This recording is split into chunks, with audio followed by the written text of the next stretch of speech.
ਜੋ ਬਨ ਜਾਂਦੇ ਨਾ ਡਰਾਂ,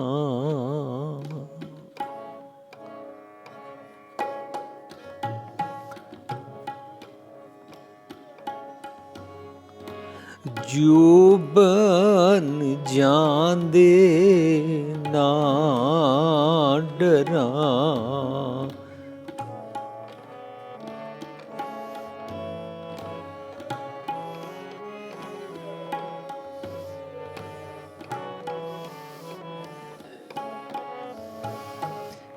ਜੋ ਬਨ ਜਾਂਦੇ ਨਾ ਡਰਾਂ,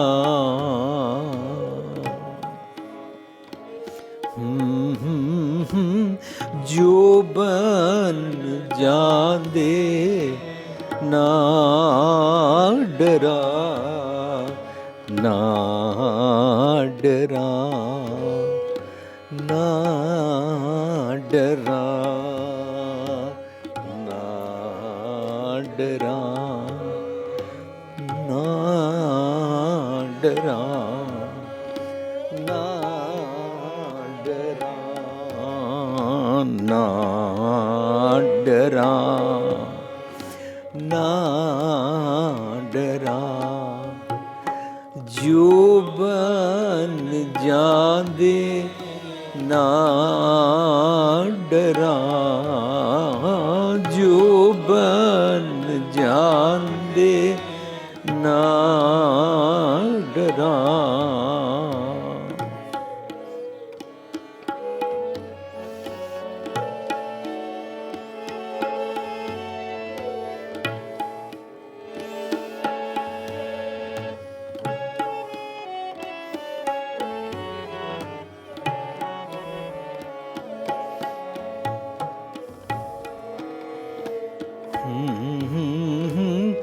ਜੋ ਬਨ ਜਾਂਦੇ ਨਾ ਡਰਾਂ,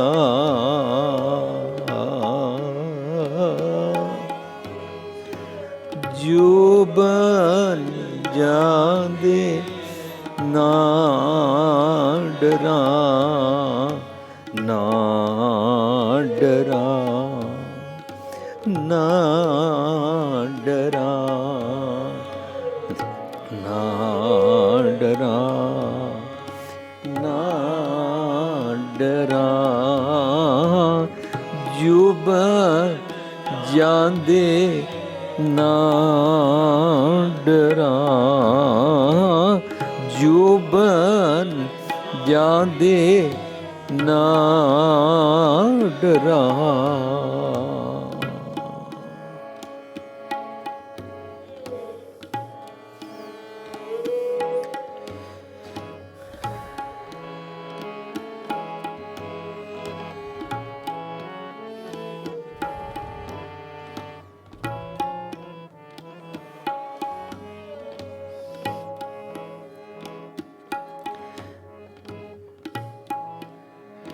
ਫਰੀਦਾ ਕੀਤੀ ਪ੍ਰੀ ਸੁੱਕ ਗਏ ਕੁਮਲਾਏ,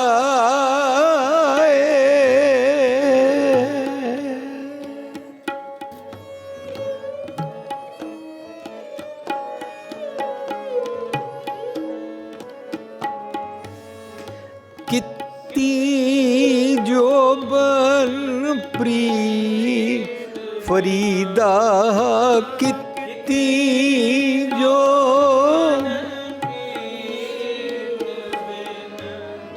ਸੁੱਕ ਗਏ ਕੁਮਲਾਏ,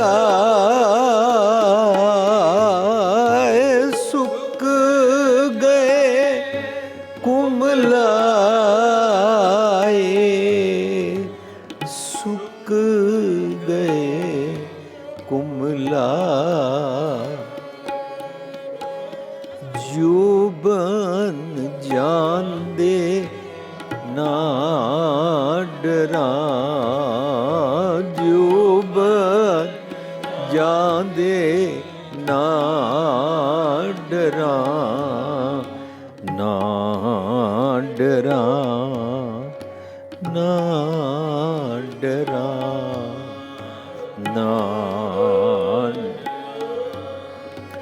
ਨਾ ਡਰਾਂ, ਜੋ ਜਾਂਦੇ ਨਾ ਡਰਾਂ, ਜੋ ਬਨ ਜਾਂਦੇ ਨਾ ਡਰਾਂ।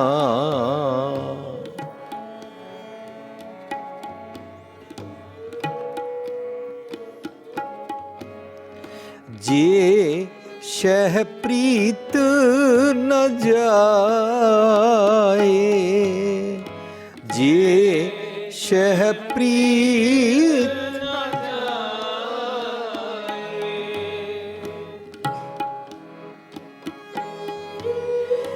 ਜੇ ਸ਼ਹਿ ਪ੍ਰੀਤ ਨ ਜਾਏ, ਜੇ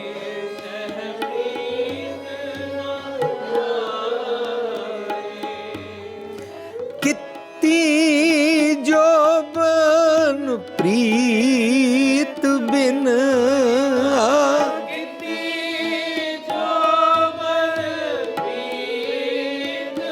ਫਰੀਦਾ ਕਿਤੀ ਜੋਬਨ ਪ੍ਰੀਤ ਬਿਨ, ਸੁੱਕ ਗਏ ਕੁੰਭਲਾਏ,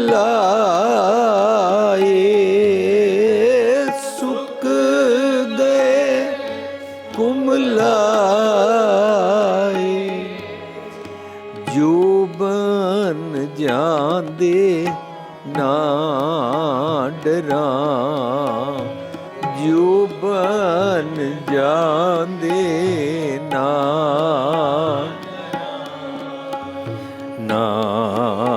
ਡਰਾਂ, ਨਾ ਡਰਾਂ, ਨਾ ਡਰਾਂ, ਨਾ ਡਰਾਂ, ਜੋਬਨ ਜਾਂਦੇ ਨਾ ਡਰਾਂ, ਜੋਬਨ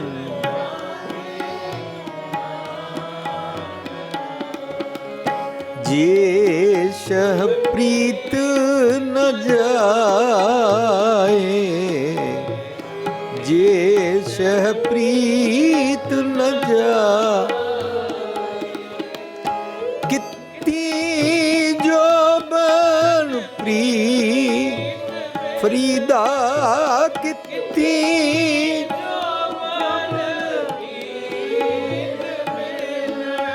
ਸੁੱਕ ਗਏ ਕੁੰਭਲਾਏ, ਸੁੱਕ ਗਏ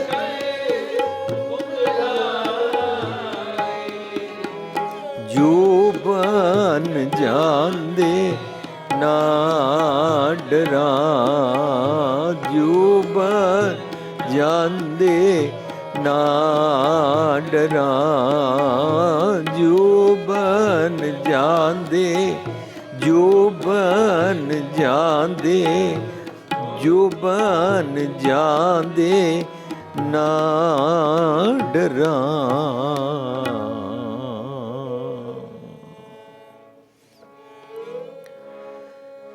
ਜੇ ਸ਼ਹਿ ਪ੍ਰੀਤ ਨ ਜਾਏ, ਫਰੀਦਾ ਕਿਤੀ ਜੋਬਨ ਪ੍ਰੀਤ ਬਿਨ, ਸੁੱਕ ਗਏ ਕੁੰਭਲਾਏ।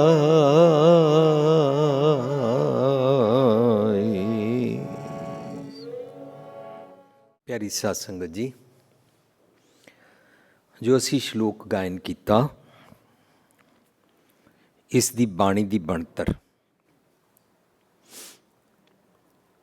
ਇਹ ਸ਼ਲੋਕ ਫਰੀਦ ਜੀ ਦੇ ਗੁਰੂ ਗ੍ਰੰਥ ਸਾਹਿਬ ਵਿੱਚ ਸ਼ਬਦਾਂ ਤੋਂ ਇਲਾਵਾ ਆਖੀਰ ਵਿੱਚ ਸ਼ਲੋਕ ਸ਼ੇਖ ਫਰੀਦ ਜੀ ਕੇ ਸਿਰਲੇਖ ਹੇਠਾਂ ਲੜੀਵਾਰ ਕਰੀਬਨ 130 ਸ਼ਲੋਕ, ਜਿਨ੍ਹਾਂ 'ਚ ਕੁਝ ਸ਼ਲੋਕ ਗੁਰੂ ਸਾਹਿਬ ਦੇ ਵੀ ਹਨ। ਉਹਨਾਂ ਵਿੱਚ 34 ਨੰਬਰ ਸ਼ਲੋਕ ਹੈ। ਅਸੀਂ ਜਦੋਂ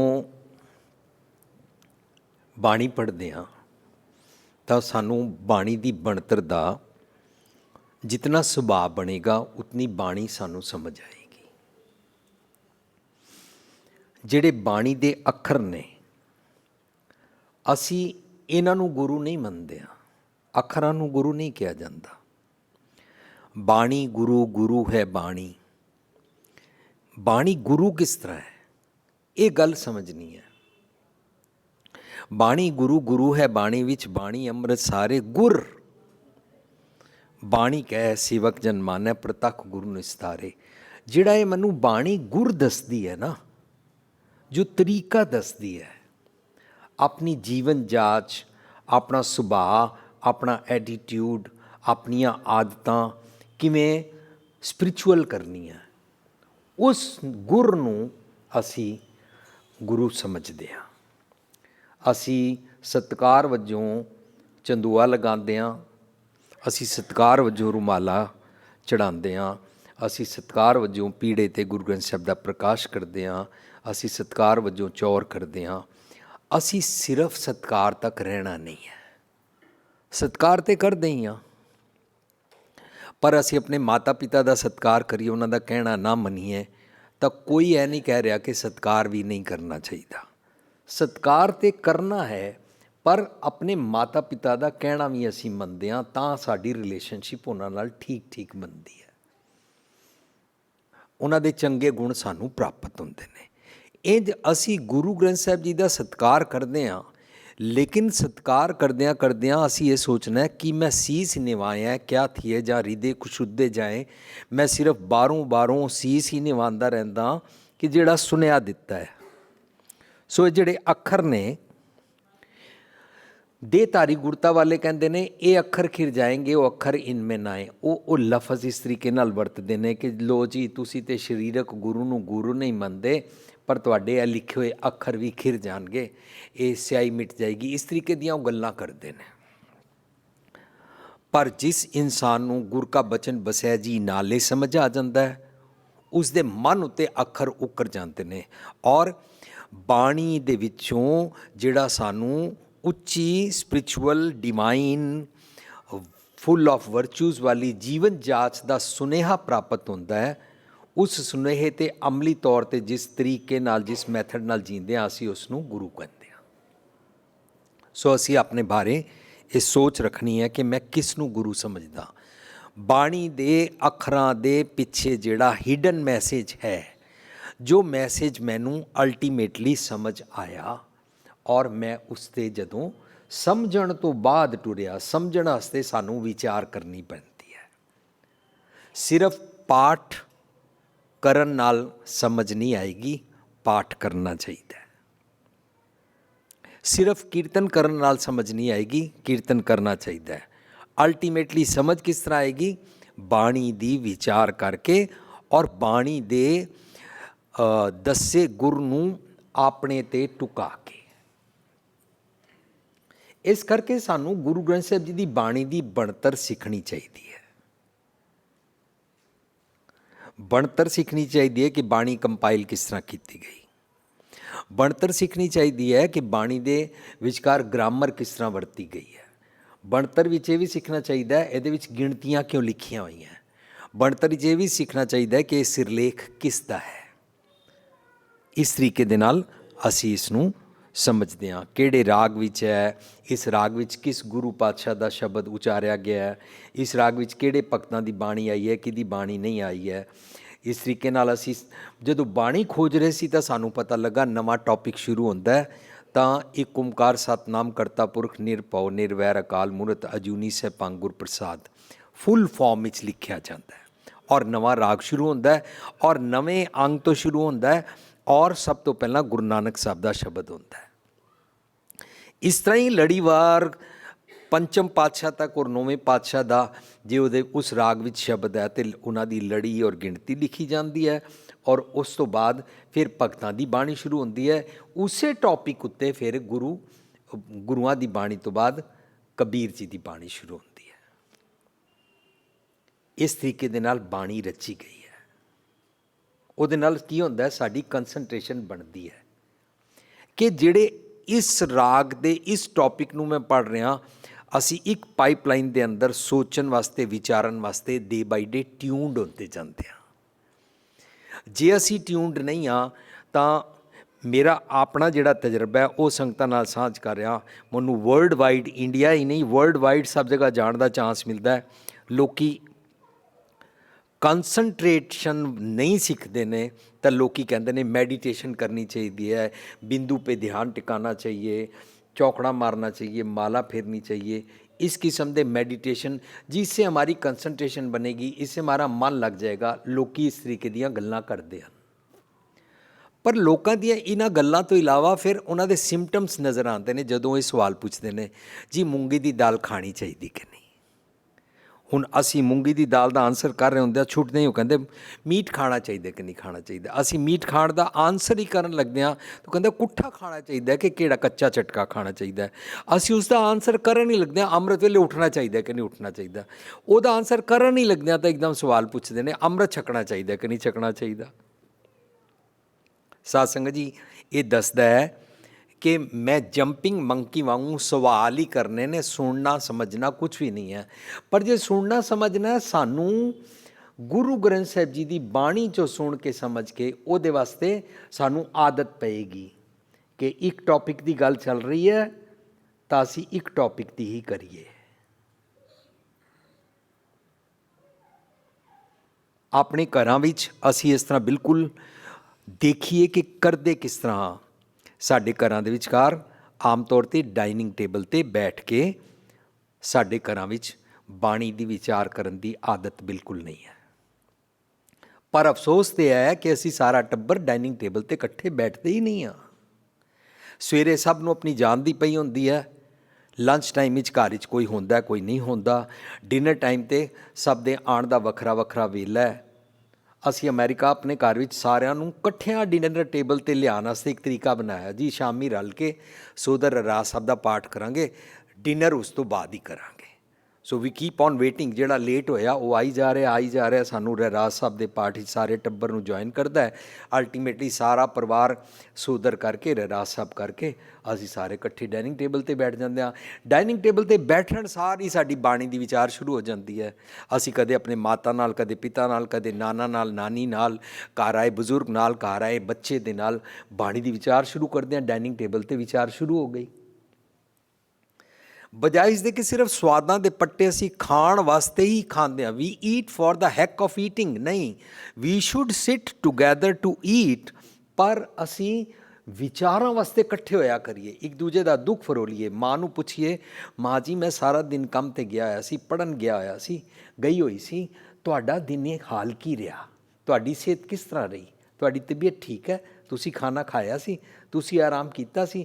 ਜੇ ਅਸੀਂ ਮਾਂ ਨੂੰ ਪੁੱਛਾਂਗੇ, ਮਾਂ ਸਾਨੂੰ ਪੁੱਛੇਗੀ, ਸਾਡਾ ਆਪਸ ਵਿੱਚ ਪਿਆਰ ਵਧੇਗਾ। ਇਸੀ ਰਿਲੇਸ਼ਨਸ਼ਿਪ ਨੂੰ ਦੁਨੀਆ ਤਰਸ ਰਹੀ ਹੈ। ਇਹ ਰਿਲੇਸ਼ਨਸ਼ਿਪ ਗਾਇਬ ਹੋ ਗਈ ਹੈ। ਕੌਣ ਸਾਂਝ ਕਰੇਗਾ, ਕੌਣ ਵਿਚਾਰਾਂ ਕਰੇਗਾ। ਸੋ ਮੈਂ ਨਮਰਤਾ ਸਹਿਤ ਬੇਨਤੀ ਕਰਦਾ ਕਿ ਸਾਨੂੰ ਬਾਣੀ ਖੋਜ ਕੇ ਖੁਦ ਪੜ੍ਹਨੀ ਚਾਹੀਦੀ ਹੈ। ਜਿਉਂ-ਜਿਉਂ ਖੋਜਾਂਗੇ ਤਿਉਂ-ਤਿਉਂ ਸਾਡੇ ਜੀਵਨ ਵਿੱਚ ਬਦਲਾਹਟ ਆਏਗੀ। ਅਸੀਂ ਮਜਬੂਰ ਹੋ ਜਾਵਾਂਗੇ ਬਦਲਣ ਵਾਸਤੇ। We will be inspired to be spiritual. We don't have to question to anyone. ਤੇ ਜਿਤਨੀਆਂ ਗੁਰਬਾਣੀ ਵਿੱਚ ਟਰਮਸ ਆਈਆਂ ਨੇ, ਇਹ ਟਰਮਸ ਨੂੰ ਮਿਸਯੂਜ਼ ਕੀਤਾ ਗਿਆ। ਇਸ ਕਰਕੇ till today for the last ਮੈਨੀ ਸੈਂਚਰੀਜ਼ ਵੀ ਆਰ ਮਿਸਗਾਈਡਡ। ਅਸੀਂ ਹਜ਼ਾਰਾਂ ਸਾਲ ਦੀ ਬੋਰੋਡ ਨੌਲੇਜ ਨੂੰ ਲੈ ਕੇ ਗੁਰਬਾਣੀ ਦੇ ਉਹਨੂੰ ਪੜ੍ਹਨ ਵਾਸਤੇ ਬੋਰੋਡ ਨੌਲੇਜ ਦੀ ਐਨਕ ਲਗਾ ਕੇ ਬਾਣੀ ਨੂੰ ਪੜ੍ਹਦੇ ਰਹਿੰਦੇ ਹਾਂ ਤਾਂ ਸਾਨੂੰ ਪਤਾ ਹੀ ਨਹੀਂ ਲੱਗਦਾ ਕਿ ਮੈਂ ਤੀਰਥ 'ਤੇ ਜਾਂਦਾ ਹਾਂ ਕਿ ਨਹੀਂ ਜਾਂਦਾ। ਬਾਣੀ ਤੇ ਤੀਰਥ ਨਹੀਂ ਮੰਨਦੀ। ਬਾਣੀ ਤੇ ਨਹੀਂ ਮੰਨਦੀ ਬਈ ਤੁਸੀਂ ਕਿੱਥੇ ਵੀ ਜਾ ਕੇ ਨਹਾਓ। ਬਾਣੀ ਤੇ ਨਹੀਂ ਮੰਨਦੀ ਕਿ ਤੁਸੀਂ ਕਿੱਥੇ ਵੀ ਜਾ ਕੇ ਫੁੱਲ ਚੜਾਓ, ਹਾਰ ਚੜਾਓ। ਪਰ ਅਸੀਂ ਸਾਰੀ ਪ੍ਰੈਕਟਿਸਿਸ ਕਿਹਨਾਂ ਨੂੰ ਦੇਖ ਦੇਖ ਕੇ ਕਰ ਰਹੇ ਹਾਂ। इसी करके मेरे वीर जी ने, शाह जी ने ਤੁਹਾਡੇ ਸਾਹਮਣੇ ਪਹਿਲਾਂ ਸਾਂਝ ਕੀਤੀ ਕਿ ਅਸੀਂ ਸਾਰੀ ਰਿਚੁਅਲਿਸਟਿਕ ਪ੍ਰੈਕਟਿਸ ਤੋਂ ਛੁੱਟਦੇ ਜਾਵਾਂਗੇ ਜਿਉਂ-ਜਿਉਂ ਸਮਝ ਆਏਗੀ। ਸਮਝ ਤਾਂ ਆਏਗੀ ਜੇ ਵਿਚਾਰਾਂਗੇ। 101 ਅਖੰਡ ਪਾਠ ਰੱਖਣ ਨਾਲ ਤੇ ਸਮਝ ਨਹੀਂ ਆਏਗੀ। ਕਿਸੇ ਗੁਰਦੁਆਰੇ 'ਚ ਪੈਸੇ ਦੇ ਕੇ ਅਖੰਡ ਪਾਠ ਕਰਾਉਣ ਨਾਲ ਸਮਝ ਨਹੀਂ ਆਏਗੀ। ਸਮਝਣਾ ਹੀ ਪਏਗਾ ਬਾਣੀ ਨੂੰ ਬਾਣੀ 'ਚੋਂ ਖੋਜ ਕੇ। ਫਿਰ ਜੋ ਆਨੰਦ ਪ੍ਰਾਪਤ ਹੋਏਗਾ ਉਸ ਦਾ, ਉਸ ਬੇਅੰਤਤਾ ਦਾ, ਉਹਨੂੰ ਕਹਿੰਦੇ ਨੇ ਨਾਨਕ ਤੇ ਮੁਖ ਉਜਲੇ ਕੇਤੀ ਛੁੱਟੀ ਨਾਲ। ਕੇਤੀ ਛੁੱਟੀ ਨਾਲ ਮੀਨਸ ਕਿਸ ਕਦਰ ਮੇਰੀ ਅਵਗੁਣਾ ਤੋਂ ਮੁਕਤੀ ਹੋ ਗਈ ਹੈ। ਮੈਂ ਹੈਰਾਨ ਹੋ ਰਿਹਾ, ਮੈਂ ਨਿਹਾਲ ਹੋ ਰਿਹਾ। one is astonished, amazed। ਇਸ ਤਰ੍ਹਾਂ ਜੀਵਨ ਜਾਂਚ ਬਦਲ ਜਾਂਦੀ ਹੈ, ਇਸ ਤਰ੍ਹਾਂ ਮਨ ਯੂ ਟਰਨ ਲੈ ਲੈਂਦਾ ਹੈ, ਇਸ ਤਰ੍ਹਾਂ ਪੈਰਾਡਾਈਮ ਸ਼ਿਫਟ ਹੋ ਜਾਂਦਾ ਹੈ, ਇਸ ਤਰ੍ਹਾਂ ਸੋਚਣੀ ਬਦਲ ਜਾਂਦੀ ਹੈ। ਬਸ ਬਾਣੀ ਦੀ ਵਿਚਾਰ ਅਸੀਂ ਸਾਂਝ ਕਰਨੀ ਹੈ। ਸੋ ਆਓ ਅਸੀਂ ਰਲ ਕੇ ਅੱਜ ਦੇ ਸ਼ਲੋਕ ਨੂੰ ਰਹਿ ਰਹੇ ਹਾਂ। ਜੋਬਨ ਜਾਂਦੇ ਨਾ ਡਰਾਂ। ਜੋਬਨ ਕਿਹਨੂੰ ਕਹਿੰਦੇ ਨੇ? ਇੱਕ ਯੂਥ ਨੂੰ ਕਹਿੰਦੇ ਨੇ, ਜਾਂ ਸਿਰਫ ਸੁੰਦਰਤਾ ਨੂੰ ਕਹਿੰਦੇ ਨੇ, ਜਾਂ ਇੱਕ ਜਵਾਨ ਨੂੰ ਕਹਿੰਦੇ ਨੇ, ਜਵਾਨੀ ਨੂੰ ਕਹਿੰਦੇ ਨੇ। ਜੋਬਨ ਕਹਿੰਦੇ ਕਿਹਨੂੰ ਹਨ? ਸਾਨੂੰ ਬਾਣੀ 'ਚੋਂ ਖੋਜਣਾ ਪਏਗਾ।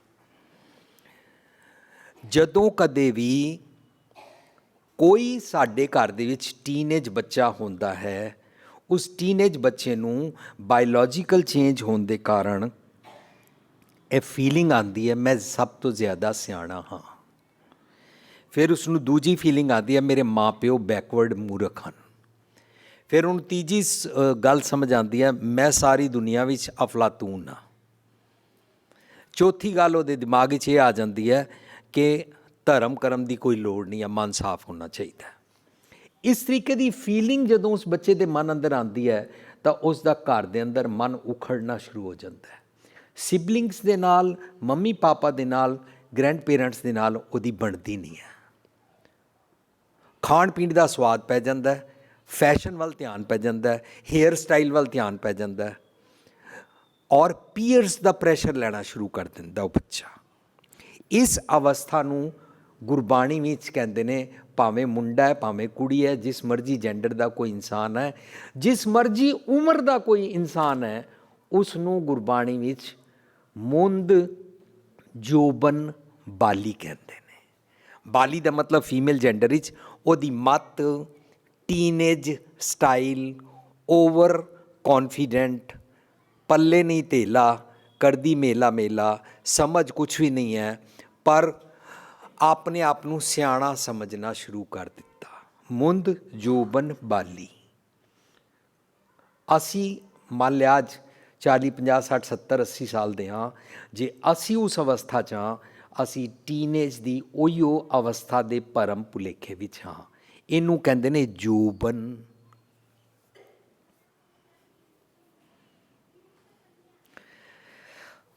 ਲੋਕ ਆਪਣੇ ਜਿਤਨੇ ਅਵਗੁਣ ਇਕੱਠੇ ਕਰਦੇ ਨੇ ਨਾ, ਅਵਗੁਣਾਂ ਨੂੰ ਆਪਣਾ ਮਾਈਟ ਸਮਝਦੇ ਨੇ, ਅਵਗੁਣਾਂ ਨੂੰ ਆਪਣੀ ਤਾਕਤ ਸਮਝਦੇ ਨੇ।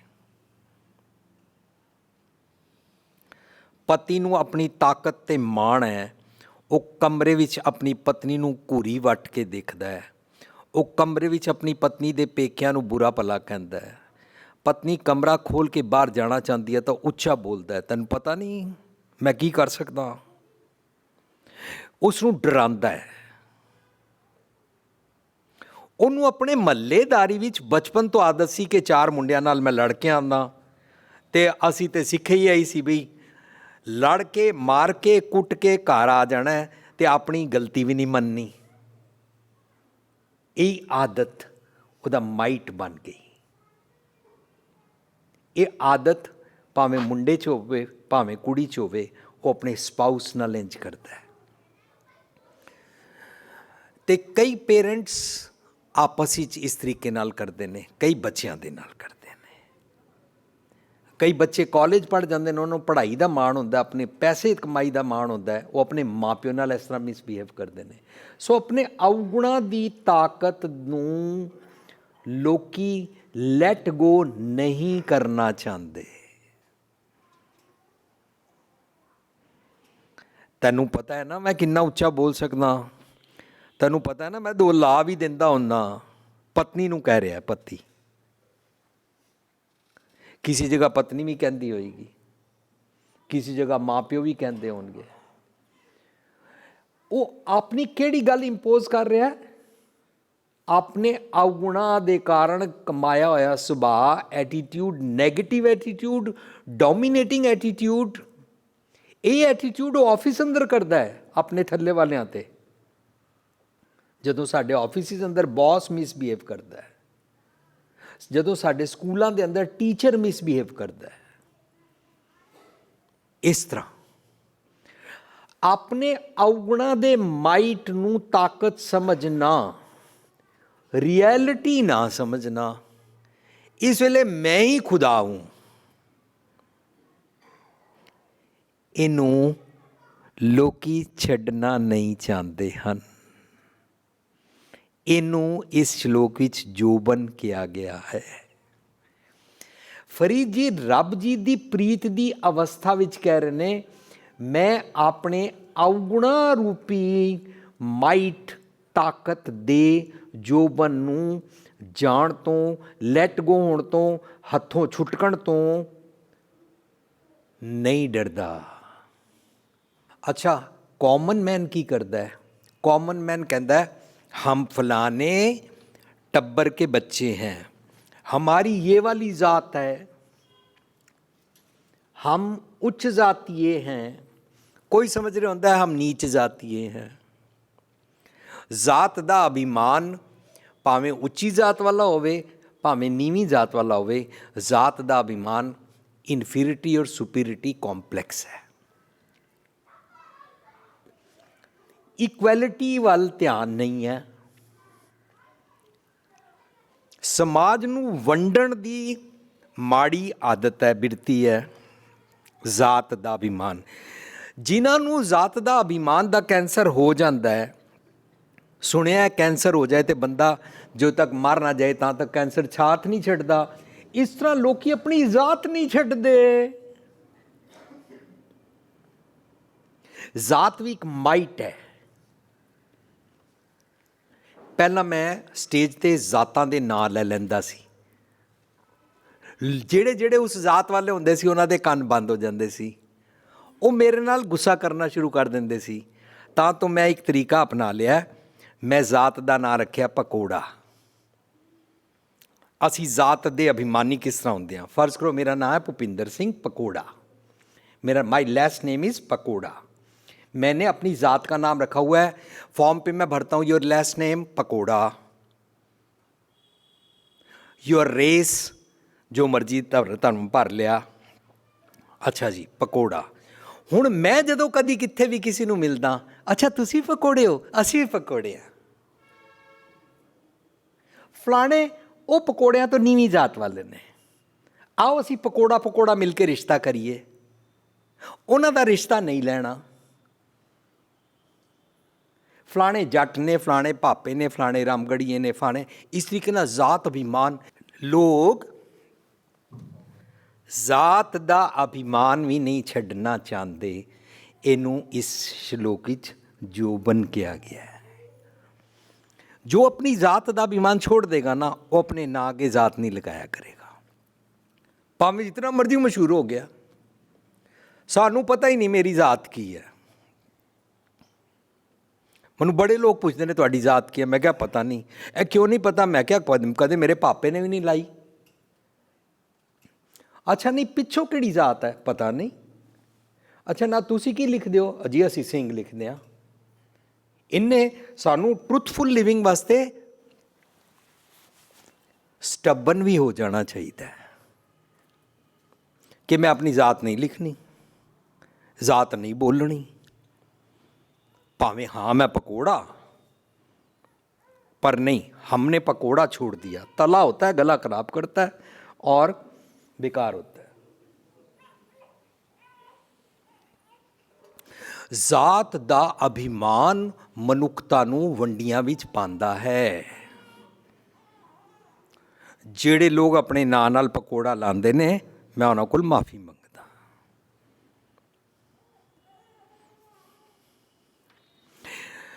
ਫਰੀਦ ਜੀ ਕਹਿ ਰਹੇ ਨੇ, ਰੱਬ ਦੀ ਪ੍ਰੀਤ ਦੀ ਨਿਸ਼ਾਨੀ, ਮੈਂ ਆਪਣਾ ਜੋਬਨ ਜਾਣ ਤੋਂ ਨਹੀਂ ਡਰਦਾ। ਪਹਿਲੀ ਗੱਲ, ਅਵਗੁਣ ਦਾ ਮਾਈਟ, ਅਵਗੁਣਾਂ ਦੀ ਤਾਕਤ। ਦੂਜਾ, ਜ਼ਾਤ ਦਾ ਅਭਿਮਾਨ।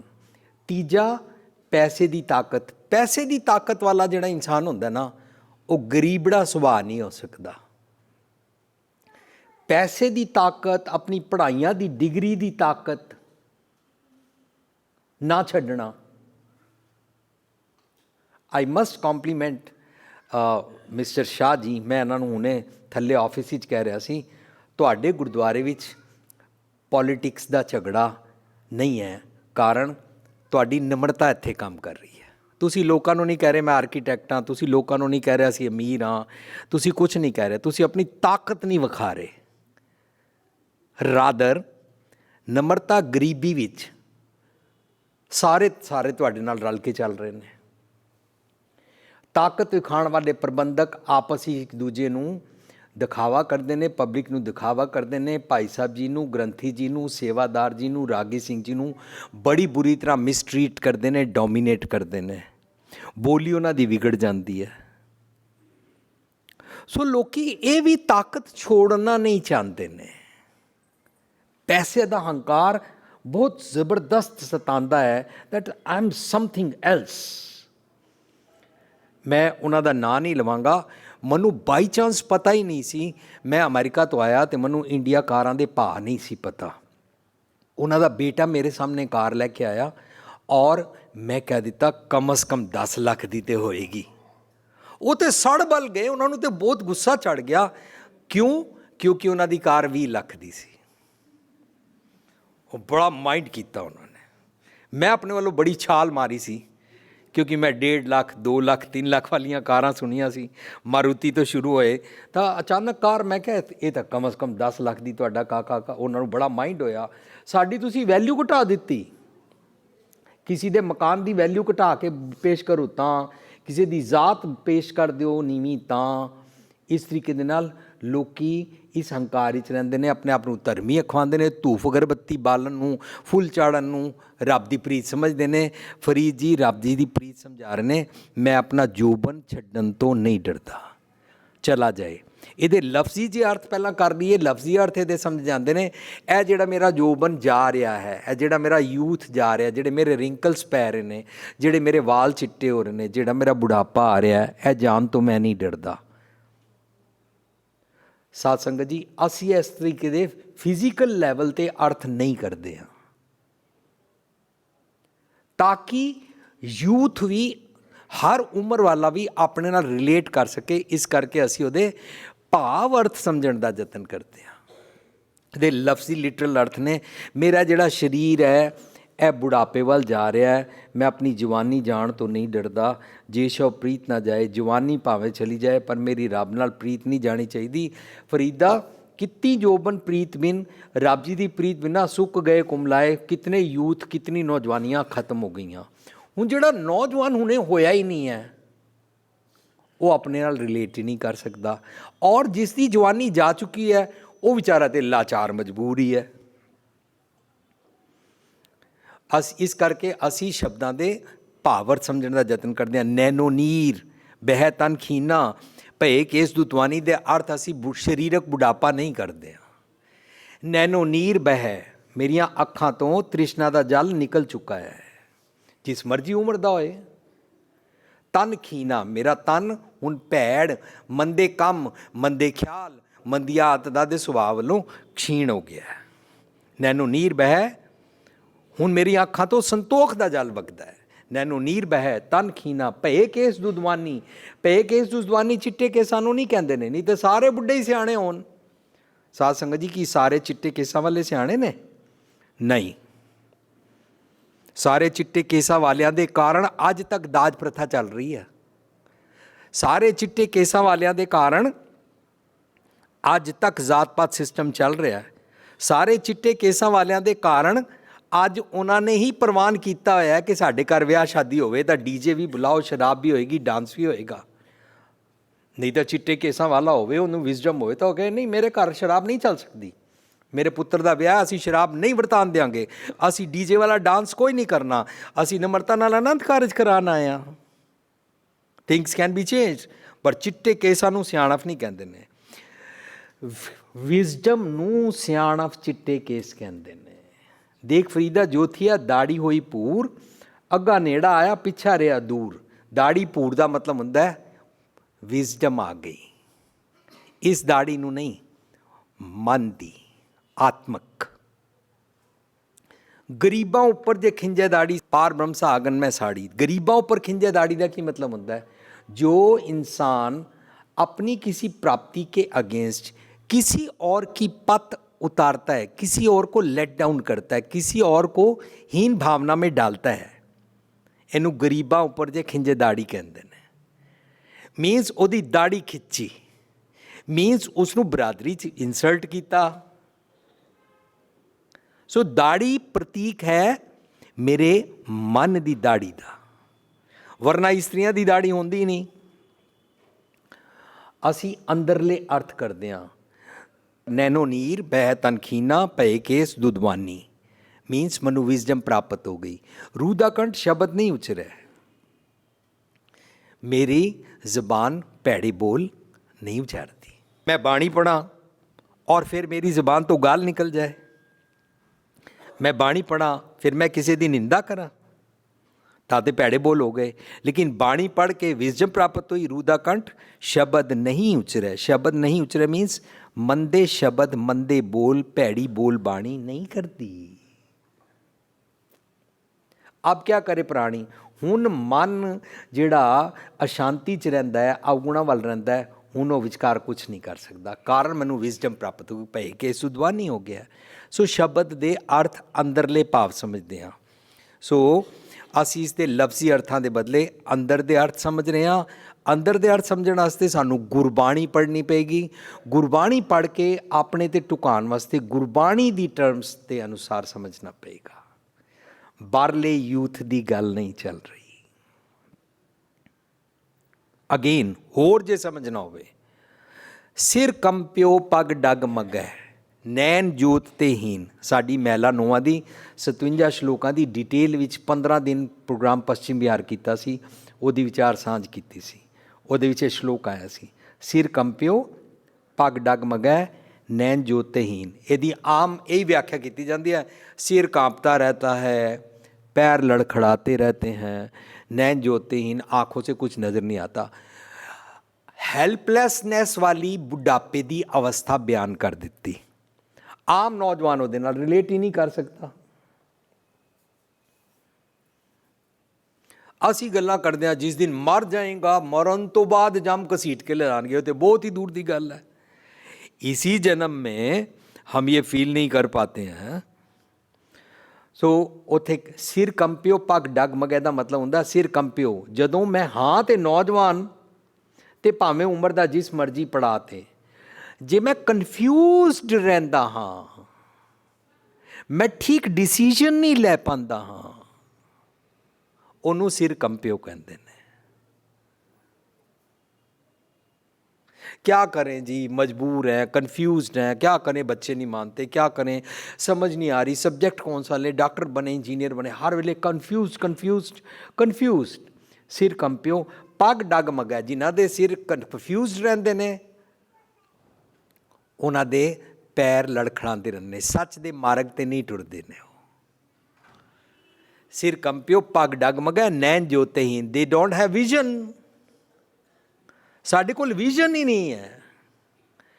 ਮੈਂ ਕੀ ਬਣਨਾ ਹੈ, ਮੈਂ ਆਪਣੇ ਪਰਿਵਾਰ ਨੂੰ ਕੀ ਬਣਾਉਣਾ ਹੈ, ਮੈਂ ਆਪਣੇ ਸਮਾਜ ਨੂੰ ਕਿਵੇਂ ਫਿਕਸਅਪ ਕਰਨਾ ਹੈ, ਮੈਂ ਇਸ ਦੁਨੀਆ ਨੂੰ ਕਿਸ ਪਾਸੇ ਲਿਜਾਣਾ ਚਾਹੁੰਦਾ। ਭਾਵੇਂ ਸਾਰੀ ਦੁਨੀਆ ਨੂੰ ਮੈਂ ਚੇਂਜ ਕਰ ਸਕਾਂ ਨਾ ਸਕਾਂ, पर मेरे को विजन है कि दुनिया ऐसी होनी चाहिए। इसलिए मैंने सोचा अगर दुनिया में कुछ चेंज करना है तो वैसा मैं बन जाऊँ।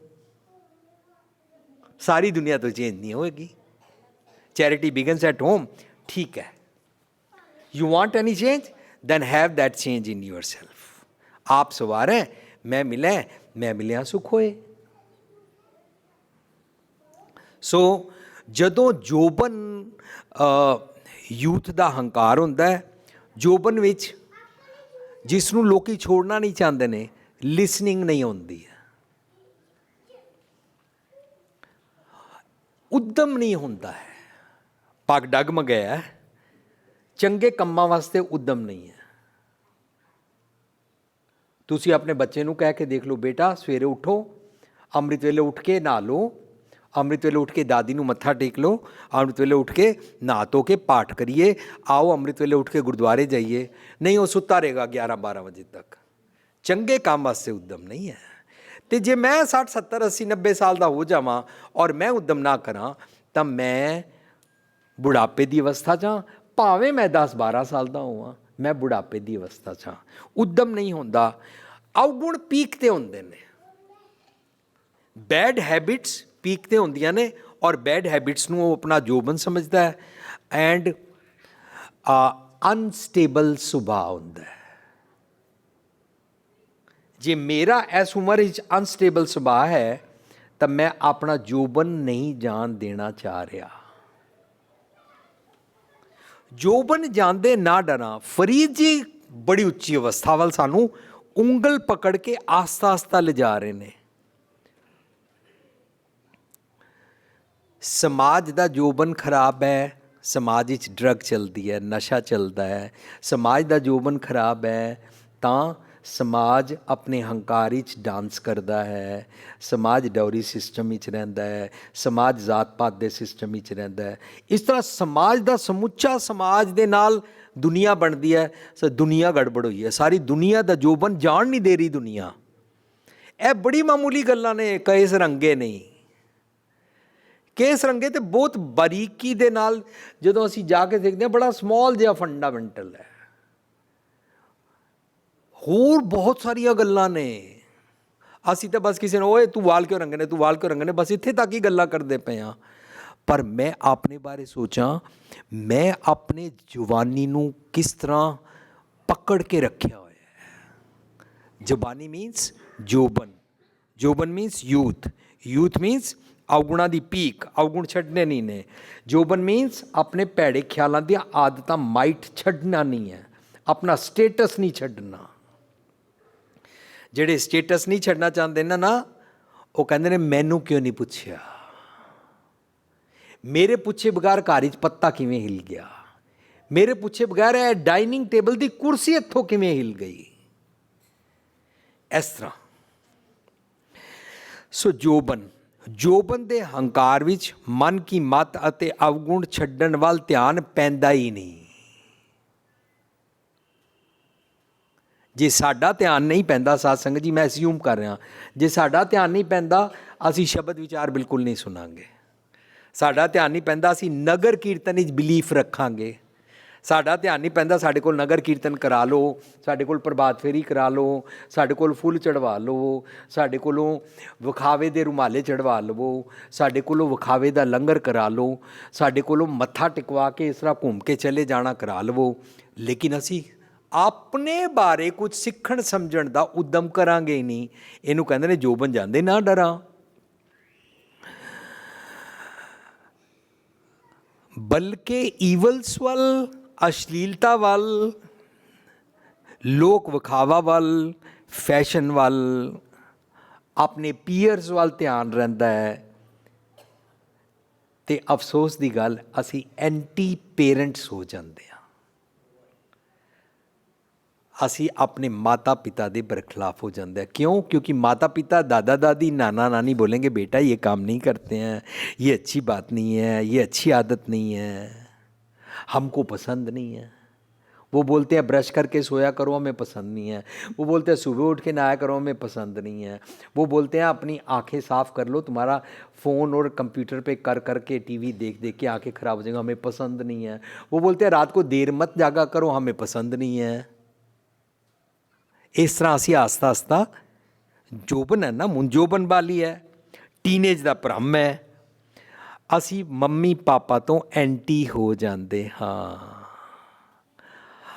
ਹਰ ਗੱਲ ਆਪਣੇ ਦੋਸਤਾਂ ਮਿੱਤਰਾਂ ਦੀ ਪਸੰਦ ਆਉਂਦੀ ਹੈ, ਭਾਵੇਂ ਗਲਤ ਹੋਵੇ।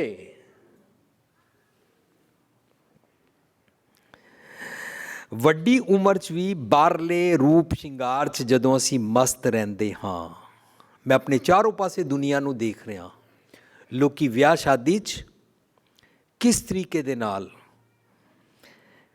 ਬੁੱਢੇ ਆਦਮੀਆਂ ਦਾ ਤੇ ਮੈਨੂੰ ਪਤਾ ਨਹੀਂ, ਪਰ ਬੁੱਢੀਆਂ ਇਸਤਰੀਆਂ ਨੂੰ ਮੈਂ ਦੇਖਿਆ 75 80 95 ਸਾਲ ਤੱਕ ਦੀਆਂ ਬੁੱਢੀਆਂ, ਜਦੋਂ ਅੱਜ ਉਹਨਾਂ ਦੇ ਘਰ ਰਾਤ ਨੂੰ ਕੋਈ ਵਿਆਹ ਸ਼ਾਦੀ ਦੀ ਪਾਰਟੀ ਹੈ, ਜਦੋਂ ਉਹਨਾਂ ਨੂੰ 6-6 ਘੰਟੇ ਬਿਊਟੀ ਪਾਰਲਰ 'ਤੇ ਬੈਠਿਆਂ ਸੁਣੀਦਾ ਹੈ ਨਾ, ਤਾਂ ਪਤਾ ਲੱਗਦਾ ਹੈ ਜਿਹੜੇ ਵੱਡੀ ਉਮਰ ਵਿੱਚ ਵੀ ਬਾਹਰਲੇ ਰੂਪ ਸ਼ਿੰਗਾਰ 'ਚ ਮਸਤ ਰਹਿੰਦੇ ਨੇ, ਮਾਨੋ ਜੋਬਨ ਦਾ ਹੰਕਾਰ ਹੈ। ਔਰ ਫਰੀਦ ਜੀ ਕਹਿ ਰਹੇ ਨੇ ਮੈਂ ਇਸ ਜੋਬਨ ਦੇ ਜਾਣ ਤੋਂ ਡਰਦਾ ਨਹੀਂ। ਦੇ protect Joban, even their kids don't like कि हमारे मम्मी पापा धार्मिक हों। बच्चे चाहते हैं पापा कभी कभी शराब पी लेनी चाहिए, मम्मी आपको भी एक घुट पी लेनी चाहिए, नहीं डांस भी तो करना चाहिए ना, नहीं एक ही चम्मच से खाओ ना, एक ही प्लेट से खाओ ना, ये क्या रोज गुरुद्वारे चले जाते हो, क्या पाठ करते रहते हो। इस तरीके नाल वो चाहते ने कि साडे मम्मी पापा भी धार्मिकता ना लैण, गुरु की गल ना सुनन। अच्छा, जोबन जान दे डर दे सिम्पटम्स, पहला ख्याल आंदा है लोग क्या कहेंगे, लोकी की कहणगे। जोबन जान दा डर, बुढ़ा लगना पसंद नहीं, जिन्होंने नहीं पसंद आ उन्होंने मैं कहंदा सुनिया, अबे उसने मेरे को आंटी बोल दिया, अंकल बोल दिया ना, मैं हूँ इन्ना वड्डा हो गया, मनु अंकल कहता, आंटी कहता, माता जी कह दिता, पापा जी कह दिता। एक बच्ची आके मैंने दस दिया, वीर जी मैं कॉलेज गई, मैं अपना सिर कज के गई और मैं अपनी आईब्रोज नहीं बनाई, मैं सादे कपड़े कवर्ड सोहने ढंग दे फैशन दे कपड़े पा के गई, अश्लीलता वाले नहीं पा के गई। लड़कियां मैनू कहंदियां भैन जी आ गई है, बड़ी ज्ञानन बनी फिरती है। इहदा मतलब की होया, ਜਿਹੜੇ ਇਹਨਾਂ ਗੱਲਾਂ ਤੋਂ ਡਰਦੇ ਨੇ, ਤੇ ਕਾਂਟ ਬੇਅਰ ਕਿ ਮੇਰੇ ਕੋ ਮਾਤਾ ਜੀ, ਭੈਣ ਜੀ, ਪਾਪਾ ਜੀ ਕੁਛ ਕਹਿ ਦਿਓ, ਉਹਨਾਂ ਲੱਗਦਾ ਓਏ ਹੋਏ ਮੇਰੀ ਜਵਾਨੀ ਚਲੀ ਜਾਏਗੀ। ਸ਼ਾਇਦ ਇਸ ਲਿੰਕ 'ਚ ਲੋਕੀ ਆਪਣਾ ਦਾੜਾ ਰੰਗਦੇ ਹੋਣ, ਇਸ ਲਿੰਕ 'ਚ ਆਪਣੇ ਕੇਸ ਰੱਖਦੇ ਹੋਣ, ਇਹ ਗੱਲ ਵੱਖਰੀ ਹੈ, ਕੋਈ ਮੇਰੇ ਕੋ ਮਾਤਾ ਜੀ ਨਾ ਕਹਿ ਦੇ। ਲੇਕਿਨ ਮੈਂ ਨੋਟਿਸ ਕੀਤਾ, ਮੈਨੂੰ ਜਿਹੜੇ ਵੱਡੇ ਨਜ਼ਰ ਆਉਂਦੇ ਨੇ, ਮੈਂ ਉਹਨਾਂ ਦੇ ਨੇੜੇ ਬਹਿੰਦਾ, ਨੇੜੇ ਬੈਠਣ ਨਾਲ ਵਰਲਡ ਵਾਈਡ ਆਈ ਨੋਟਿਸਡ ਉਹ ਕੋਈ ਚੰਗੀ ਗੱਲ ਸੁਣਾ ਜਾਂਦੇ ਨੇ। I love to sit with ਬੁਜ਼ੁਰਗ people, I love to sit with ਮਾਤਾਵਾਂ ਔਰ ਮਾਵਾਂ ਔਰ ਪਿਤਾ ਜੀ ਔਰ ਪਾਪਾ ਜੀ ਔਰ ਚਾਚਾ ਜੀ। ਮੈਂ ਹਰ ਕਿਸੇ ਦੇ ਨੇੜੇ ਹੋਣ ਦੀ ਕੋਸ਼ਿਸ਼ ਕਰਦਾ ਕਿ ਇਹਦਾ ਜ਼ਿੰਦਗੀ ਦਾ ਕਮਾਇਆ ਹੋਇਆ ਤਜਰਬਾ ਮੈਨੂੰ ਮਿੰਟਾਂ ਸਕਿੰਟਾਂ 'ਚ ਦੇ ਜਾਏਗਾ। ਦੇ ਆਰ ਬੈਨੀਫਿਟਡ ਐਂਡ ਦੇ transmit that benefit of the wisdom, ਜ਼ਿੰਦਗੀ ਭਰ ਦੀ ਕਮਾਈ। ਪਰ ਅੱਜ ਦਾ ਨੌਜਵਾਨ इसी करके अपने मम्मी पापा को बैठना नहीं चाहता, इसी करके असी भी उन्हां कोल नहीं बैठना चाहते। सो जोबन जान दे डरां दा सिम्पटम्स,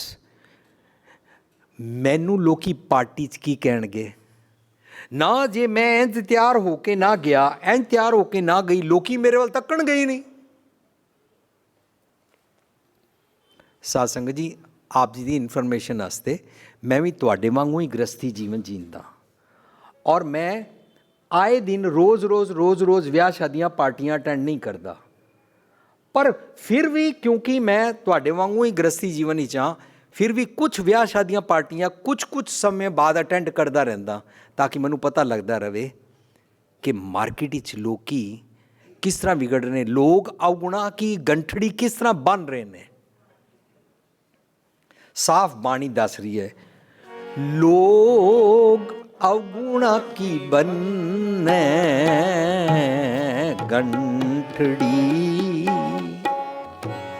लोग अवगुणा की बन्ने गंठड़ी, गुण ना विहाजे कोए, गुण ना विहाजे कोए, लोग अवगुणा की बन्ने गंठड़ी। ਗਠੜੀ। ਪਤਾ ਲੱਗ ਰਿਹਾ ਹੈ ਕਿਸ ਤਰ੍ਹਾਂ ਲੋਕ ਅਵਗੁਣ ਇਕੱਠੇ ਕਰਦੇ ਰਹਿੰਦੇ ਨੇ, ਗੰਠੜੀ ਭਾਰ ਸਿਰ ਤੇ ਚੁੱਕਦੇ ਰਹਿੰਦੇ ਨੇ ਔਰ ਚੰਗੇ ਗੁਣ ਗ੍ਰਹਿਣ ਨਹੀਂ ਕਰਦੇ ਨੇ। ਗੁਣ ਨਾ ਵਿਹਾਜੈ ਕੋਏ। They do not borrow good qualities, they do not practice good qualities। ਅਸੀਂ ਗੁਰੂ ਗ੍ਰੰਥ ਸਾਹਿਬ ਦੇ ਲੜ ਲੱਗੇ ਹਾਂ। ਅੱਜ ਗੁਰੂ ਗ੍ਰੰਥ ਸਾਹਿਬ ਦਾ ਗੁਰਗੱਦੀ ਦਿਵਸ ਹੈ, ਇਹੀ ਬਣਾ ਰਹੇ ਨਾ, ਸ਼ਬਦ ਗੁਰੂ ਨੂੰ ਆਪਣਾ ਗੁਰੂ ਬਣਾ ਰਹੇ ਹਾਂ। ਤਾਂ ਅਸੀਂ ਸਿੱਖੀਏ ਕਿ ਅਸੀਂ ਤਾਂ ਵਿਜ਼ਡਮ ਲੈਣਾ ਹੀ ਨਹੀਂ ਚਾਹੁੰਦੇ। ਅਸੀਂ ਸਿੱਖੀਏ ਕਿ ਸਾਨੂੰ ਲੈਣੀ ਹੈ। ਮੈਨੂੰ ਆਪਣੀ ਅਹੰਕਾਰ ਦਾ, ਆਪਣੀ ਭਰਮ ਦਾ, ਆਪਣੀ ਅਗਿਆਨਤਾ ਦਾ ਜੋਬਨ ਛੱਡਣਾ ਹੈ। ਹੁਣ ਕਹਿੰਦੇ ਹਨ ਮੈਨੂੰ ਪਾਰਟੀ 'ਚ ਲੋਕ ਕੀ ਵੇਖਣਗੇ ਨਹੀਂ, ਕੀ ਕਹਿਣਗੇ। ਜੇ ਮੈਂ ਇਸ ਤਰੀਕੇ ਨਾਲ ਤਿਆਰ ਨਾ ਹੋ ਕੇ ਗਈ ਤਾਂ ਮੇਰਾ ਪਤੀ ਪਾਰਟੀ 'ਚ ਹੋਰਨਾਂ ਵੱਲ ਦੇਖੇਗਾ। ਇਹ ਸਾਡੇ ਨਾਲ ਵਾਪਰਦੀ ਹੈ। ਇਸ ਤੋਂ ਇਲਾਵਾ ਸਾਨੂੰ ਸਾਡੀ ਮਦਰਹੁੱਡ ਹੀ ਭੁੱਲ ਗਈ ਹੈ। ਆਪਣੇ ਬੱਚੇ ਦਾ ਧਿਆਨ ਰੱਖਣ ਨੂੰ ਤਿਆਰ, ਆਪਣੀ ਫਿਗਰ ਦਾ ਜ਼ਿਆਦਾ ਧਿਆਨ ਹੈ, ਆਪਣੀ ਫੀਡ ਦੇਣ ਦਾ ਧਿਆਨ ਨਹੀਂ ਹੈ। ਇਸ ਤਰੀਕੇ ਦੇ ਨਾਲ ਇਹ ਸਾਰਾ ਕੀ ਹੈ? ਜੋਬਨ ਜਾਣ ਦਾ ਡਰ। ਫਰੀਦ ਜੀ ਕਹਿੰਦੇ ਨੇ ਮੈਨੂੰ ਜੋਬਨ ਜਾਣ ਦਾ ਡਰ ਨਹੀਂ ਹੈ। ਕਿਤਨੀ ਉੱਚੀ ਅਵਸਥਾ ਵੱਲ ਆਸਤਾ ਆਸਤਾ ਪਕੜ ਕੇ ਲੈ ਜਾ ਰਹੇ ਨੇ। ਹੁਣ ਦੱਸਦੇ ਨੇ ਜੋਬਨ ਜਾਣ ਦੇਣਾ ਹੁੰਦਾ ਕੀ ਹੈ? ਸਮਰਪਣ। ਮੈਂ ਆਪਣਾ ਥਾਟ ਪ੍ਰੋਸੈਸ ਸਮਰਪਿਤ ਕਰਦਾ। ਇਹ ਪ੍ਰਤੀਕ ਹੈ, ਇਲੂਜ਼ਨ ਹੈ, ਇੱਕ ਬਿੰਬ ਹੈ ਕਿ ਮੈਂ ਜੋਬਨ ਜਾਣ ਦੇਣਾ ਚਾਹੁੰਦਾ। ਮੈਂ ਆਪਣੇ ਅਵਗੁਣ ਛੋੜਨ ਨੂੰ ਤਿਆਰ ਹਾਂ। ਮੈਂ ਆਪਣਾ ਭਰਮ ਰੂਪੀ ਮਾਈਟ ਛੋੜਨ ਨੂੰ ਤਿਆਰ ਹਾਂ। ਇਹਨੂੰ ਕਹਿੰਦੇ ਨੇ ਜੋ ਤੋਂ ਪ੍ਰੇਮ ਖਿਲਣ ਕਾ ਚਾਓ, ਸਿਰ ਧੜ ਤਲੀ ਗਲੀ ਮੇਰੀ ਆਓ। ਔਰ ਮੈਂ ਇਸ ਮਾਰਗ ਤੇ ਜਦੋਂ ਆ ਗਿਆ, ਇਤਮਾਰਗ ਪੈਰ ਧਰੀਜੈ, ਸਿਰ ਦੀਜੈ, ਕਾਣ ਨਾ ਕੀਜੈ। ਹੁਣ ਮੈਂ ਪਿੱਛੇ ਨਹੀਂ ਮੁੜਨਾ। ਪ੍ਰੀਤ ਦੀ ਨਿਸ਼ਾਨੀ ਹੈ। ਮੈਂ ਸੱਚ ਦੇ ਮਾਰਗ ਤੇ ਆ ਗਿਆ ਹਾਂ। अपना सिर तली ते रख लिया, मीन्स अपना थॉट प्रोसेस मैंने सिर काट लिया। लोग रावण को जलाते हैं, लोग अपना सिर नहीं काटते हैं। अपने सिर को काटना सिर तली गली मुरियाओ कहलाता है। जोबन जान देना, if you manage, if you practise, if you are determined कि मैं जोबन जान देन नूं तैयार हाँ, तां प्रीत दी निशानी है। ਉਹਦੇ ਵਿੱਚ ਵਿਕਾਰ, ਅਸ਼ਲੀਲਤਾ 'ਤੇ ਕਾਬੂ ਪਾਉਂਦੇ ਹਾਂ। ਆਪਣੇ ਨੈਗੇਟਿਵ ਸੁਭਾਅ 'ਤੇ ਵਿਚਾਰ ਕਰਨੀ ਸ਼ੁਰੂ ਕਰਦੇ ਹਾਂ। ਮੇਰੇ ਮੰਦੇ ਸੁਭਾਅ ਦੇ ਕਾਰਨ ਆਫਟਰ ਇਫੈਕਟਸ ਕੀ ਹੋਣਗੇ, ਕੀ ਹੁੰਦੇ ਹਨ। ਉਹਨੂੰ ਕਹਿੰਦੇ ਨੇ ਭਾਂਡਾ ਅੱਛਾ ਸੋਏ ਜੋਤਿਸ ਭਾਵਸੀ। ਆਪਣਾ ਭਾਂਡਾ ਸਾਫ਼ ਕਰਦੇ ਨੇ। ਭਾਂਡਾ ਆਤਮਲੀਨ ਧੋਤਾ ਅੱਛਾ ਨਾ ਹੋਏ ਸੀ, ਬਾਹਰੋਂ ਨਹੀਂ ਧੋਂਦੇ ਨੇ। ਭਾਂਡਾ ਆਤਮਲੀਨ ਧੋਤਾ ਅੱਛਾ ਨਾ ਹੋਏ ਸੀ, ਗੁਰੂ ਦੁਆਰੇ ਹੋਏ ਸੋਜੀ ਪਾਏ ਸੀ, ਏਤ ਦੁਆਰਾ ਧੋਏ ਅੱਛਾ ਹੋਏ ਸੀ। ਅੱਛਾ, ਜਦੋਂ ਭਾਂਡਾ ਸਾਫ਼ ਹੋ ਜਾਏ ਉਸ ਤੋਂ ਬਾਅਦ ਕੀ ਫਾਇਦਾ ਹੁੰਦਾ ਹੈ? ਮੈਲੇ ਹੱਛੇ ਕਾ ਵਿਚਾਰ ਆਵਰਤਾਏ ਸੀ। ਜਦੋਂ ਭਾਂਡਾ ਸਾਫ਼ ਹੋ ਗਿਆ ਨਾ, फिर समझ आ जाती है ये वस्त गलत है, इसको मैंने अपने भांडे में नहीं पाना। ये वस्त चंगी है, ये इंग्रेडिएंट्स चंगे हैं, इनको मैंने अपना आत्मिक भोजन बनाने के लिए पकाना है और खाना है। संतोख का भोजन पकाना है। इंज अपनी विचार करन दी आदत बनती है। कदों? जदों भांडा साफ किया। जोबन जाते ना डरा, जे शव प्रीत ना जाए। शव प्रीत है विजडम, रब, गुरु नू मिलना, रब्बी प्रीत, वर्च्यूज वर्सिस वाइसिस नू समझना। विजडम लैके अपने सुभाਅ ਦੀ ਪੜਚੋਲ करनी, उद्यम करके अवगुण छड्डने। साध संगत जी, इस पासे जदों विचार करनी शुरू करांगे ना, तो सानू सारे फरीद जी के श्लोक और सारियां समझ आंदियां जाणगियां। एक जगह फरीद जी कहंदे ने, जिन्नी कमी नाए गुण, जिन्नी कमी नाए गुण, ते कमड़े विसार, ते कमड़े।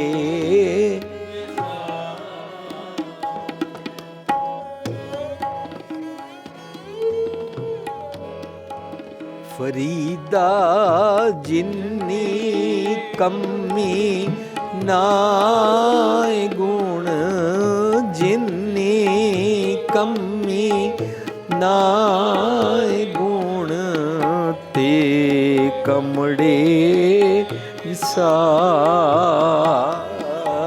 ਤੇ ਕਮੜੇ ਮਤ ਸ਼ਰਮਿੰਦਾ ਥੀ, ਮਤ ਸ਼ਰਮਿੰਦਾ ਥੀਵਈ, ਸਾਈਂ ਦੇ ਦਰਬਾਰ, ਸਾਈਂ ਦੇ ਦਰਬਾਰ, ਜਿੰਨੀ ਕਮੀ ਨਾਏ ਫਰੀਦਾ, ਜਿੰਨੀ ਕਮੀ ਨਾਏ ਗੁਣ, ਤੇ ਕਮੜੇ ਵਿਸਾਰ, ਤੇ ਕਮੜੇ ਵਿਸਾਰ। ਜਿਨ੍ਹਾਂ ਕੰਮਾਂ ਦਾ ਕੋਈ ਰਿਜ਼ਲਟ ਚੰਗਾ ਨਹੀਂ ਨਿਕਲਦਾ, ਸੁਪਰਫਲੂਅਸ ਕੰਮ ਕਰਨੇ ਘਾਹ ਕੁਤਰਨ ਦੇ ਬਰਾਬਰ ਹੁੰਦੇ ਨੇ। ਸੁਲਤਾਨਾ ਘਾਹ ਕਰਾయింਦਾ, ਮੇਰਾ ਮਨ ਰਾਜਾ ਬਣ ਕੇ ਮੇਰੇ ਕੋਲੋਂ ਘਾਹ ਕੁਤਰਨ ਦੇ ਕੰਮ ਕਰਾਉਂਦਾ ਰਹਿੰਦਾ ਹੈ। ਜਿੰਨੀ ਕਮੀ ਨਾਏ ਗੁਣ ਤੇ ਕਮੜੇ ਵਿਸਾਰ, ਉਹਨਾਂ ਨੂੰ ਛੱਡਣ ਦੀ ਆਦਤ ਬਣਦੀ ਜਾਂਦੀ ਹੈ। ਫਰੀਦ ਜੀ ਕਰ ਰਿਹਾ ਛੋੜ ਦੇ, ਜੇ ਨਹੀਂ ਛੋੜਦਾ ਮਤ ਸ਼ਰਮਿੰਦਾ ਥੀਵੀਂ ਸਾਈਂ ਦੇ ਦਰਬਾਰ। ਲੋਕਾਂ ਨੇ ਇਹਦਾ ਅਰਥ ਬਣਾ ਲਿਆ ਮਰਨੇ ਕੇ ਬਾਅਦ ਭਗਵਾਨ ਜਾਂ ਖੁਦਾ ਜਾਂ ਰੱਬ ਜੀ ਦੀ ਦਰ 'ਤੇ ਜਾ ਕੇ ਸ਼ਰਮਿੰਦਾ ਹੋਣਾ ਪਏਗਾ। ਇਸ ਕਰਕੇ ਇੱਥੇ ਲੋਕੀ ਸ਼ਰਮਿੰਦਗੀ ਦੇ ਕੰਮ ਕਰਦੇ ਰਹਿੰਦੇ ਨੇ। ਪਰ ਬਾਣੀ ਕਹਿ ਰਹੀ ਹੈ ਐਸਾ ਕੰਮ ਮੂਲੇ ਨਾ ਕੀਚੈ, ਜਿਤ ਅੰਤ ਪਛਤਾਈਏ। ਮੈਨੂੰ ਹੁਣੇ ਸਮਝਾ ਰਹੇ ਨੇ ਤਾਂ ਇਹਦਾ ਮਤਲਬ ਇਹ ਨਿਕਲਿਆ, ਜਦੋਂ ਕੋਈ ਮਨੁੱਖ ਅਵਗੁਣ ਕਰਦਾ ਹੈ, ਉਹਦੀ ਅੰਦਰ ਦੀ ਆਵਾਜ਼ ਆਉਂਦੀ ਹੈ ਤੂਨੇ ਕੀਆ ਤਾਂ ਗਲਤ ਹੈ, ਉਹ ਆਪਣੀਆਂ ਨਜ਼ਰਾਂ ਤੋਂ ਗਿਰ ਜਾਂਦਾ ਹੈ। ਸਭ ਤੋਂ ਵੱਡੀ ਬੇਇੱਜ਼ਤੀ, ਸਭ ਤੋਂ ਵੱਡੀ ਇਨਸਲਟ, ਸਭ ਤੋਂ ਵੱਡਾ ਗੁਨਾਹ, ਸਭ ਤੋਂ ਵੱਡੀ ਪਨਿਸ਼ਮੈਂਟ ਇਸ ਅਰਥ ਉੱਤੇ ਪਤਾ ਕੀ ਹੈ? ਆਪਣੀ ਨਜ਼रों में गिर जाना। लोगों की नज़रों में गिरने की बात नहीं चल रही है। लोग तो बार बार से कर लेते हैं, कॉस्मेटिक्स लगा लेते हैं, बार बार से मन और रूख और कर लेते हैं, जियो मैले बारों निर्मल कर लेते हैं, गली असी चंगियाँ चारी बुरिया कर लेते हैं। लोग बार बार से तो परसोना लगा लेते हैं, बारों बारों टक्के रहते ने, अंदर पता होंदा मैं अवगुणिया रहा।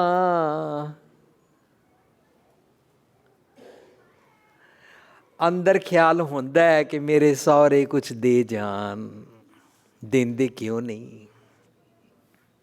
सब हर किस्म के एंगल्स तो सोचांगे ना, अपनी नज़रों में गिर जाना। मत शर्मिंदा थी वही साईं दे दरबार। साईं कौन है? रब जी। रब कित्थे रहंदे ने? अंदर। रब जी अंदर रहंदे ने। अपने अंतर आत्मे में जब विचार करके देखा ना, तेरे को गिल्टी फीलिंग होगी, गिल्टी कॉन्शियस होगा तू। और गिल्टी फीलिंग आने से पता क्या होगा? सेल्फ एस्टीम से अपनी अणख तो डिग जाएगा, तेरी गैरत खत्म हो जाएगी। सो सानू समझाते ने कि उद्यम करके अवगुण छड्डण वाल ध्यान करना, अपने बारे विचार करनी, ਉਹ ਵਾਲੇ ਕੰਮ, ਉਹ ਵਾਲੇ ਖਿਆਲ, ਉਹ ਵਾਲੀਆਂ ਆਦਤਾਂ ਛੱਡ ਦੇਣੀਆਂ ਜਿਨ੍ਹਾਂ ਦਾ ਕੁਝ ਫਾਇਦਾ ਨਹੀਂ ਹੁੰਦਾ, ਜਿਨ੍ਹਾਂ ਦੇ ਨਾਲ ਸੈਲਫ ਐਸਟੀਮ ਤੋਂ ਵੀ ਡਿੱਗਦੇ ਜਾਂਦੇ ਨੇ, ਅਣਖ ਗੈਰਤ ਤੋਂ ਵੀ ਡਿੱਗਦੇ ਜਾਂਦੇ ਨੇ। ਸੋ ਸਾਡੇ ਸਾਰੇ ਟੌਪਿਕ ਵਿੱਚ ਫਰੀਦ ਜੀ ਕਹਿ ਰਹੇ ਨੇ, ਜੋਬਨ ਜਾਂਦੇ ਨਾਡਰਾ ਜੇਸ਼ਾ ਪ੍ਰੀਤ ਨਾ ਜਾਏ, ਫਰੀਦਾ कितनी जोबन प्रीत बिन सूख गए गुमलाए। अरे ऐसे तो दुनिया के कितने लोग अपना ज़िंदगी ज़ाया करके जाते रहते हैं, और कितनी ज़िंदगी ज़ाया करके यहाँ पर खाना पीना हंसना सुना विसर गया मरना कर रहे हैं। कितना चार गवाया हट के चार गवाया संभ, लेखा रब मसीहा आयो केड़े काम। वो विचारते ही नहीं, एवें ही खा पी के बस सौण नूं पशुआं वांगू, पेट भरत पशुआ जो सोयो, इस तरह जींदे रहंदे। हुण सत्संग जी अपने बारे फैसला करना है। जिंदगी तो एट एनी कॉस्ट बीत ही जानी है, दिस वे और दैट वे। मैं यह विचार करनी है, मैं समाज विच किस किस्म का जीना चाहता हाँ, मैं अंदरों कैसा जी रहा हाँ, यह विचार करनी है। मैं चंगा बन के जी रहा ਤਾਂ ਵੀ ਇੱਕ ਦਿਨ ਜ਼ਿੰਦਗੀ ਮੁੱਕ ਜਾਏਗੀ, ਮੈਂ ਮੰਦਾ ਬਣ ਕੇ ਜੀ ਰਿਹਾ ਤਾਂ ਵੀ ਮੁੱਕ ਜਾਏਗੀ। ਤਾਂ ਮੈਂ ਇੱਥੇ ਇੱਕ ਪੌਜ਼ ਕਰਾਂ। ਸਾਧ ਸੰਗਤ ਜੀ, ਅਸੀਂ ਇੱਕ ਸੈਮੀਨਾਰ ਕੀਤਾ ਸੀ, ਅਸੀਂ ਉਸ ਸੈਮੀਨਾਰ ਵਿੱਚ ਸੈਂਟੈਂਸ ਬਣਾਇਆ ਸੀ, ਜੇ ਚੰਗੇ ਬਣੀਏ ਤਾਂ ਲੋਕੀ ਜੀਣ ਨਹੀਂ ਦਿੰਦੇ, ਸਾਡੇ ਬਾਰੇ ਗੱਲਾਂ ਕਰਦੇ ਨੇ, ਜੇ ਮੰਦੇ ਬਣੀਏ ਲੋਕੀ ਜੀਣ ਨਹੀਂ ਦਿੰਦੇ, ਸਾਡੇ ਬਾਰੇ ਗੱਲਾਂ ਕਰਦੇ ਨੇ, ਫਿਰ ਚੰਗੇ ਹੀ क्यों ना ਬਣੀਏ। अरे लोगों ने तो दोनों मामले में बात करनी करनी है, दिस वे और दैट वे।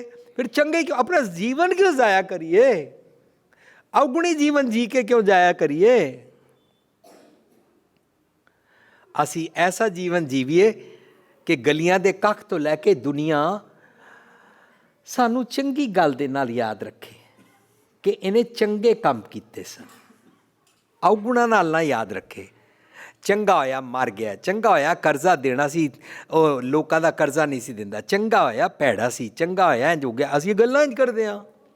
ਪਰ ਮੈਂ ਅਖਬਾਰ ਵਿੱਚ ਪੜ੍ਹਿਆ ਕਿਸੇ ਦੀ ਡੈਥ 'ਤੇ ਮੈਂ ਸੁਣਿਆ ਸੀ, ਆਈ ਥਿੰਕ ਉਸ ਵੇਲੇ ਮੈਂ ਸ਼ਾਇਦ 15 ਸਾਲ ਦਾ ਸੀ, ਸੋ ਅੱਜ ਤੋਂ 40-45 ਸਾਲ ਪਹਿਲਾਂ ਮਾਨਯੋਗ ਧਰਮ ਸਿੰਘ ਜ਼ਖਮੀ ਜੀ ਕਿਸੇ ਦੀ ਡੈਥ 'ਤੇ ਭੋਗ 'ਤੇ ਬੋਲ ਰਹੇ ਸਨ। ਉਹ ਸ਼ੇਰੋ ਸ਼ਾਇਰੀ ਬੜੀ ਕਰਦੇ ਸਨ, ਫਾਰਸੀ ਵੀ ਉਹਨਾਂ ਨੂੰ ਆਉਂਦੀ ਸੀ। ਉਹਨਾਂ ਨੇ ਇੱਕ ਸੈਂਟੈਂਸ ਵਰਤਿਆ ਸੀ, ये मत पूछो कि उसका नाम अखबार में आया कि नहीं,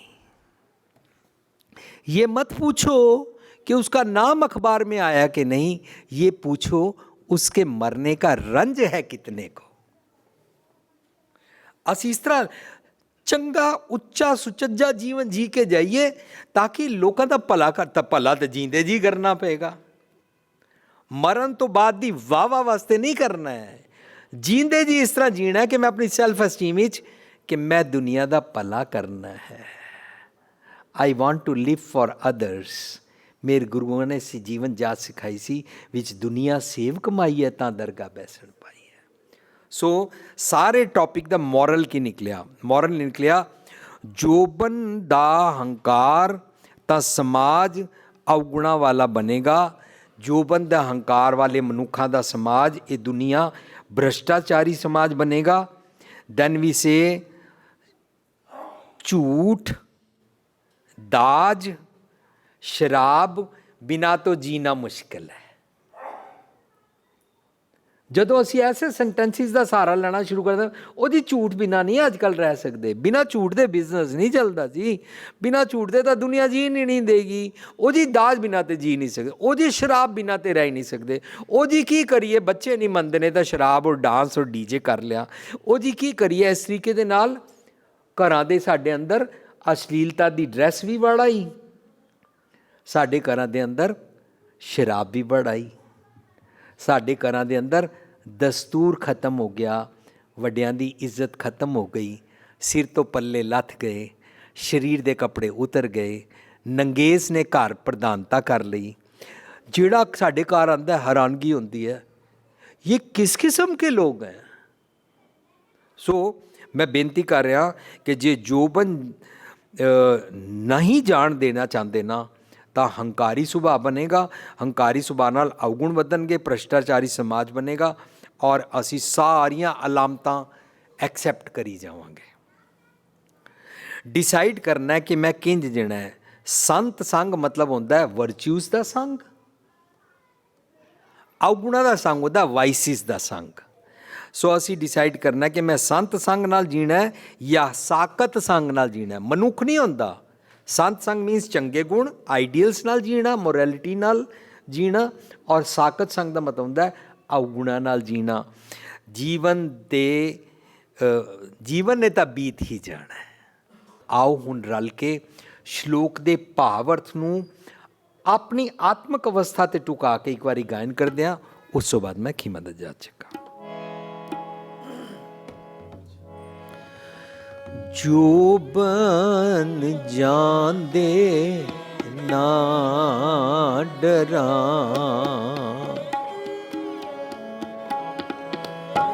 ਜੋਬਨ ਜਾਂਦੇ ਨਾ ਡਰਾਂ, ਨਾ ਡਰਾਂ, ਨਾ ਡਰਾਂ,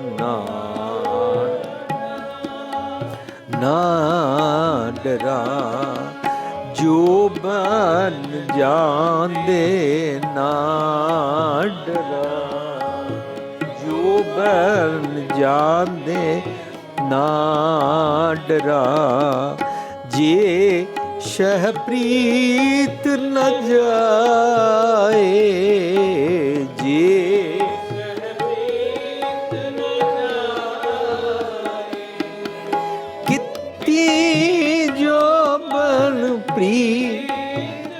फरीदा कित्ती जो बन प्रीत बिन, सुख गए कुमलाए,